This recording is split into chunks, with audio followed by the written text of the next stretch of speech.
bagaimana kita menghadapi persaingan bisnis. Nah, ini ada kasus ingin bisnis ayam fried chicken ya. Ayam fried chicken tapi menghadapi kompetitor yang besar. Nah, ini bagaimana? Sebenarnya dalam bisnis apapun kita harus pakai strategi. Dan kalau misal kita menemui kompetitor yang besar, ada istilah kalau misal kita menghadapi raksasa, kita tidak bisa menghadapinya dengan cara-cara yang biasa saja. Kita tidak bisa menghadapinya secara langsung karena itu artinya kita akan bunuh diri. Nah, caranya seperti apa? Kita harus mencari kelebihan kita itu apa, kelemahan kita itu apa, kekuatan musuh itu apa, dan kelemahannya apa. Nah, kita masuk di kelemahannya itu. Contohnya seperti ini. Kita tulis di sini.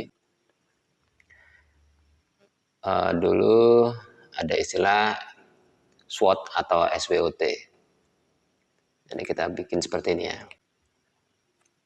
SWOT. Ini. S ini kekuatan ya, strength. Jadi di sini kekuatan kelebihannya atau apa? Jadi kelebihan kita tulis di sini.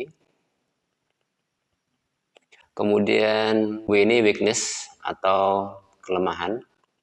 Kelemahan kita apa? Kemudian O ini opportunity atau kesempatan. Kemudian T ini threat atau ancaman. Nah, kita coba sesuai dengan kasus, misal ayam geprek ya, atau ayam fried chicken. Kita tulis saja di sini kelebihannya apa. Kita sebagai owner pasti tahu ya kelebihan kita itu apa. Contoh saja, misal sambal. Sambalnya itu bisa request. Ini kelebihannya. Variannya juga banyak, sambal varian banyak. Misal seperti itu. Terus kemudian rasanya, rasa lebih misal. Sekarang kelemahannya apa? Nah, untuk kelemahan ini kita harus objektif. Kita harus tahu kelemahan kita itu apa.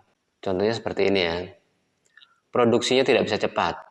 Ini mungkin karena SDM-nya terbatas, tidak bisa kuantiti banyak. Kemudian restonya atau warungnya, lahan parkirnya sempit, misal seperti itu ya. Lahan parkir sempit. Kita tulis apa gitu ya. Jadi harus di breakdown dulu, kira-kira kelemahannya apa, dan ini harus objektif. Kemudian kesempatannya apa? Nah, kesempatannya kita bisa tambahkan delivery order. Kemungkinan kompetitor misal tidak bisa delivery order, kita pakai delivery order sendiri ya. Terus kemudian menyasar target market yang berbeda, misal kalau target marketnya itu yang kompetitor itu milenial, kita bisa target market ibu-ibu PKK misal seperti itu.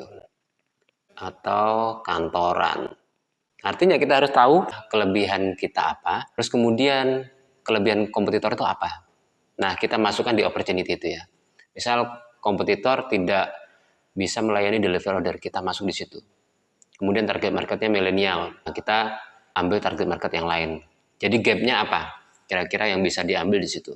Kemudian ini juga sebenarnya, nah ini bisa juga dijadikan opportunity ya. Jadi kelebihannya itu apa? Kalau misal kompetitor sambelnya biasanya pakai saus yang biasa, saus ABC, kita bisa pakai sambal yang request atau sambal varian yang banyak. Ini akan menjadi lebih menarik karena orang-orang akan berpikir, oh di sana aja. Mungkin lebih memilih ke kita karena sambelnya bisa request begitu. Kemudian threat, ancamannya. Nah, ini lebih ke arah bagaimana kompetitor itu menghadapi persaingannya. Misal, orang-orang akan lebih memilih resto yang nyaman. Kompetitor ya. Kemudian juga kemungkinan mereka akan varian menu yang lebih banyak. Nah, ancaman ini kita harus hadapi juga dengan bagaimana cara kita menghadapi ancaman ini ya dari kompetitor, supaya kedepannya kita tidak kelabakan kalau misal kompetitor mengambil strategi yang seperti itu. Nah, dengan ini, meskipun kompetitor kita itu anggaplah sangat-sangat kuat, kita bisa mengambil gap, kita bisa mengambil kesempatan di pintu yang lain. Begitu ya. Jangan sampai kita berhadapan-hadapan dengan kompetitor itu dengan fitur-fitur yang sama. Artinya kita akan berhadapan-hadapan dengan raksasa. Nah, ini tidak disarankan karena kita masih kecil. Jadi kita harus ambil yang realistis, yang rasional. Kira-kira kita ambil kesempatan atau peluangnya itu yang di mana, yang masih bisa kita ambil.